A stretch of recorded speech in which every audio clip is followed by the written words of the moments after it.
ഇന്നത്തെ പരിപാടി എന്താണെന്നറിയോ? ഇതാ നോക്കിയേ, 2 മുരിങ്ങയ്ക്ക നമ്മൾ എടുത്തു വെച്ചിരുന്ന നമ്മുടെ ചക്കക്കുരുവാണ്, തൊലിയൊക്കെ കളഞ്ഞ കേട്ടോ. ചക്കക്കുരുവും മുരിങ്ങയ്ക്കയും ഒന്ന് വറുത്തരച്ച് കറി വെക്കാം. എല്ലാവരും ഉണ്ടാക്കുന്ന, പക്ഷെ ഇന്ന് ഞാൻ ഉണ്ടാക്കുമ്പോൾ നിങ്ങളെ ഞാൻ കാണിച്ചു തരുവാണേ.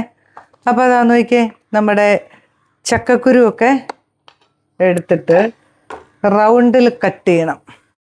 അരിയാട്ടോ.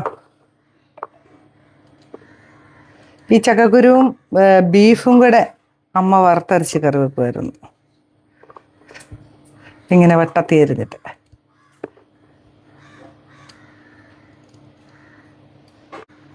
ചക്കക്കുരുവൊക്കെ നമ്മൾ അരിഞ്ഞെടുത്ത് അത് നമുക്കൊരു മൺചട്ടിയിലോട്ട് ഇട്ട് കൊടുക്കാവേ. ഇനി നമ്മുടെ മുരിങ്ങയ്ക്ക,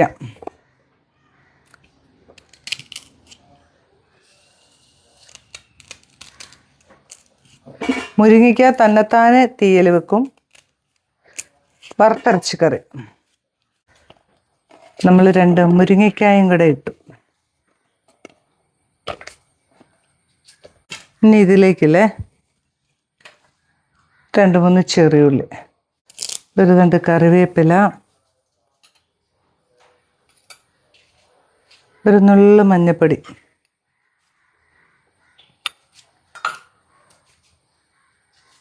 പിഞ്ച് മുളക് പൊടി, ഒരു സ്പൂൺ, ആവശ്യത്തിന് വെള്ളം, വേകാൻ ആവശ്യത്തിനുള്ള വെള്ളം, കുറച്ച് ഉപ്പും കൂടെ.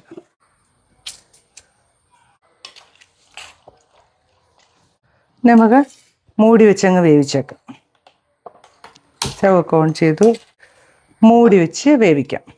സമയം കൊണ്ട് തന്നെ നമുക്ക് വറുത്തരയ്ക്കാനുള്ള സാധനം, 1 മുറി തേങ്ങയാണ്, ഒരു 4-5 വറ്റൽമുളക് എടുത്തു, 1 സ്പൂൺ മല്ലി, പച്ചമല്ലി, ഒരു 1/2 സ്പൂൺ പെരിഞ്ചീരകമേ, 3-4 ചെറിയുള്ളി, 4 അല്ലി വെളുത്തുള്ളി. ഇതെല്ലാം കൂടെ നല്ല പോലെ ഒന്ന് ഇച്ചിരി കറിവേപ്പിലയും കൂടെ ഇട്ടിട്ട് വറുത്തെടുക്കാം. നമുക്ക് ഇതൊന്ന് വറുത്തെടുക്കാം. എണ്ണ ഒഴിച്ചു കൊടുക്കാം, അപ്പോൾ പെട്ടെന്ന് മൂത്തിങ്ങി കിട്ടും.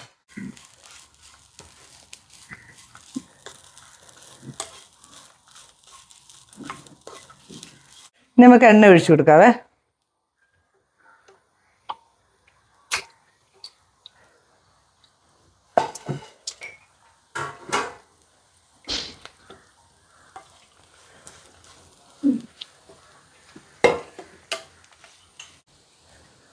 കറിവേപ്പിലയും കൂടെ ഇട്ട്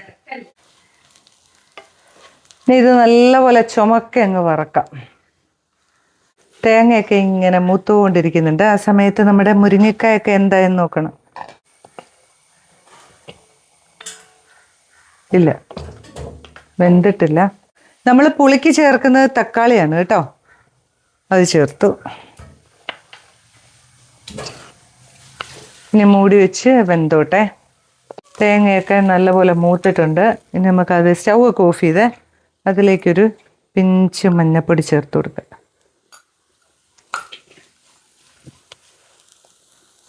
ഇത് നന്നായിട്ട് തണുത്തിട്ട് അരച്ചെടുക്കാവേ.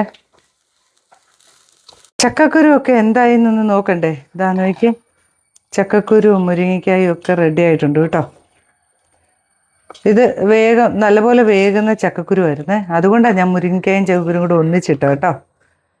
നിങ്ങളുടെ വേവ് നോക്കിയിട്ട്, വേവ് കുറവാണെങ്കിൽ ചക്കക്കുരു ആദ്യം വേവിച്ചിട്ടേ മുരിങ്ങയ്ക്ക ഇടാവുള്ളേ. നമ്മൾ അരച്ചു വെച്ചിരിക്കുക, നമ്മുടെ അരപ്പങ്ങോട്ട് ഇട്ട് കൊടുക്കുക. അരച്ചു കൊണ്ടുവന്ന വെള്ളമില്ലേ, കല്ല് കഴുകിയ വെള്ളം,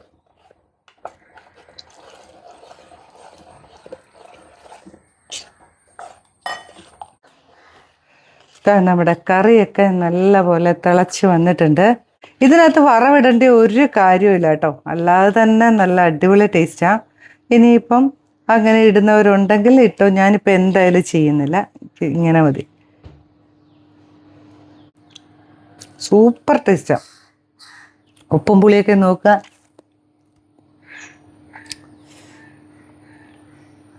നമ്മുടെ ചക്കക്കുരു മുരിങ്ങയ്ക്ക കറി കണ്ടോ, നല്ല അടിപൊളിയായിട്ടുള്ളൊരു കറി, ഒരു നാടൻ കറി. ശരിക്കും അടിപൊളി ടേസ്റ്റും അല്ലേ. അപ്പോൾ നിങ്ങൾ ഉണ്ടാക്കിയിട്ടുള്ളവരാണെങ്കിൽ ഓക്കെ, ഇല്ലാത്തവരാണെങ്കിൽ തീർച്ചയായിട്ടും ഒന്ന് ഉണ്ടാക്കി നോക്കണം കേട്ടോ. ഇതിനകത്ത് വറവിടണമെന്ന് ആഗ്രഹമുള്ളവരിട്ടോ. നമ്മൾ ഇടാത്ത എന്നാണെന്നറിയോ, ഞാൻ എന്താ പറയുക, ഇങ്ങനെ തന്നെ നല്ല രുചിയാണ്. അത് തന്നെയല്ല, എണ്ണ കുറച്ച് കുറയ്ക്കാൻ കൂടെ ചെയ്യാം. ഇച്ചിരി ഡയറ്റൊക്കെ നോക്കാൻ തുടങ്ങി കേട്ടോ. സൂപ്പറാ. പിന്നെ പുളി മാത്രം ഞാൻ തക്കാളിയാണ് ചേർത്തേ. നിങ്ങൾക്ക് വാളംപുളി ചേർക്കണം, ആ പുളിയുടെ ഇത് ടേസ്റ്റ് ഇഷ്ടമുള്ളവർ. പക്ഷെ ഇതിന് ശരിക്കും തക്കാളിയുടെ ആ ഒരു ചെറിയ പുളി മതി കേട്ടോ. അതാ അതിൻ്റെ ഒരു രസം. അപ്പോൾ പുതിയൊരു വീഡിയോ ആയിട്ട് വരുന്നതായിരിക്കും. ബൈ.